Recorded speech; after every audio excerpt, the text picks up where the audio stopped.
Hello guys. तो आज हम पढ़ेंगे sewage treatment plant of microbes and human welfare.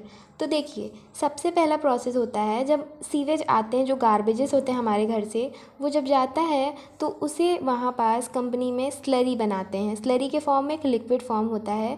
Slurry बनाने के बाद उसका प्राइमरी फिल्ट्रेशन होता है और सेडिमेंटेशन होता है। मतलब कि जो भी जो बायोडिग्रेडेबल और नॉन बायोडिग्रेडेबल में उन्हें डिवाइड कर दिया जाता है। जो भी रहता है सॉलिड और लिक्विड, उन फिल्ट्रेशन और सेडिमेंटेशन करके उनको डिवाइड कर देते हैं। बायोडिग्रेडेबल वो होते हैं जिनमें स्लरी बनती है और उसे हम इफ्लुएंट कहते हैं।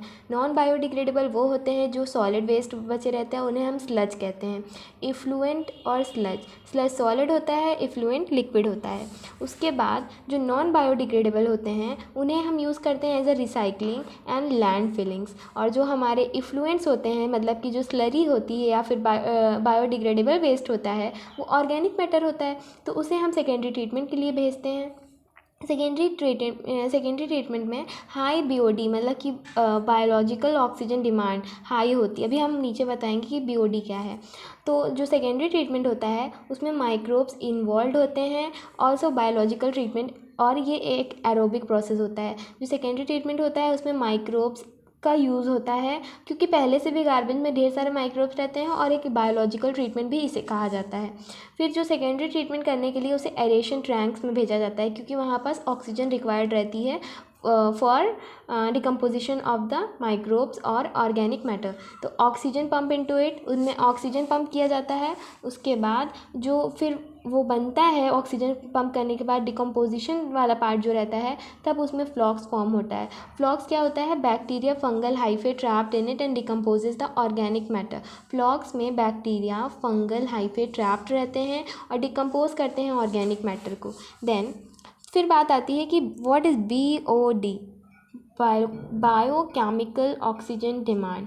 इसका मतलब ये है, जैसे कि मान लीजिए ये 4 ट्यूब है और चारों में ऑर्गेनिक मैटर है, इसमें कम है, इसमें ज़्यादा है, इसमें ज़्यादा है, फिर इसमें ज़्यादा। ठीक है, अब इसमें से बताइए कि सबसे ज़्यादा ऑक्सीजन कौन से बीकर के लिए चाहिए कि वो डिकम्पोज करे, टेस्ट ट्यूब के लिए चाहिए कि वो डिकम्पोज करे इसकी। तो इसके लिए चाहिए जिसमें ऑर्गेनिक मैटर सबसे ज़्यादा है, उसकी सबसे ज़्यादा ज़रूरत है उसको ऑक्सीजन की, तो फिर इसके लिए चाहिए। तो ठीक है, तो यही होता है BOD, biochemical oxygen demand. It is a measure of water pollution.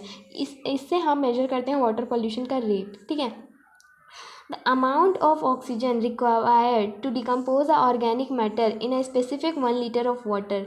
जितनी अमाउंट की ऑक्सीजन यूज़ होती है किसी ऑर्गेनिक मैटर को डिकम्पोज करने के लिए in specific 1 litre of water, then it is known as biochemical oxygen demand. Okay, biochemical oxygen demand is a measure of amount of organic matter.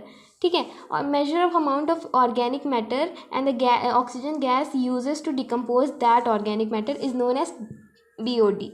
अगर less the BOD जिसका जितना कम रहेगा उतना safe water रहेगा। Okay, फिर देखिए, जो यहाँ पर फ्लॉक्स फॉर्म हुआ है, फ्लॉक्स आफ्टर डिक्रीजिंग BOD।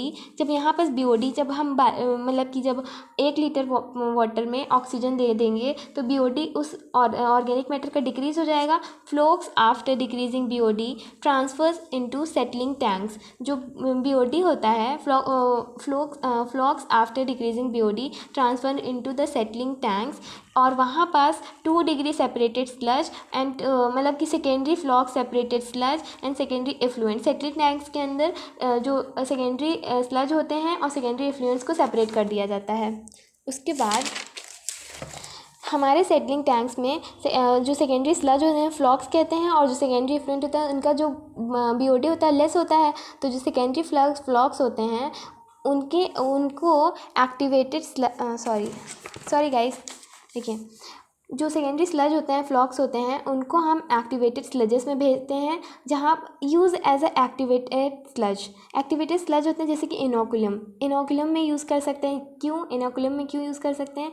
क्योंकि जब हमारा गार्बेज आता है तो सबसे पहले उसका एरिएशन करवाते हैं और उसमें ताकि उनका रेट, उनके अंदर जो बैक्टीरिया है, जो वायरस हैं, उनको जब एरिएशन कराएंगे तो उनका रेट बढ़ जाएगा, इसीलिए एक्टिवेटेड स्लज उनमें डालते हैं। अभी पहले प्राइमरी ट्रीटमेंट के समय एक्टिवेटेड स्लज था। ठीक है, और जो दूसरा प्रोसेस एक्टिवेटेड स्लज रहता है और दूसरा रहता है एनारोबिक स्लज डाइजेस्टर्स।